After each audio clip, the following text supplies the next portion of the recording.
tai jų ciklas dar nebūna normalus.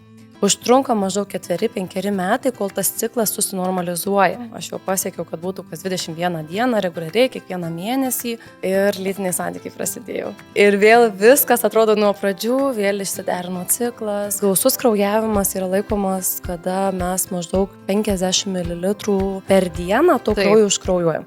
Nes per visą menstruacijų laikotarpį laikoma, kad yra pusė stiklinės. O kaip yra su krešuliais? Kokio dydžio yra normalu? Ar aplamai yra normalu? Nes tikrai krešulių pasitaiko. Kada moters kūnas yra pats gražiausias. Ir tu, sako, jautiesi pati gražiausia, nes supranti, kokią tu dovaną gyvenime turi. Ir kada jau yra temperatūros pakilimas, iš karto tą dieną galima netgi ir stebėti gausesnės išskyras atsiradusias. Daug kas dar galvoja, kad nutrauktas lytinis aktas yra saugus ir jeigu laiku mes spėsim ištraukti, viskas bus gerai, ar nes laiku nutraukti lytinį aktą, varpa turi apyvarpę. Ir būtent toje už apyvarpės esančioje odos dalyje kaupiasi visi mikroorganizmai, kurie mums, moterims, makštyje gali sukelti visus tuos. Kartais būna pastojimas, kada mergaitės dar būna net neturėjo pirmųjų mėnesinių. Ir jos būna net nežinančios, kas tai yra tos mėnesinės. Būna atveju, kada gimsta vaikas ir su spiralė rankos.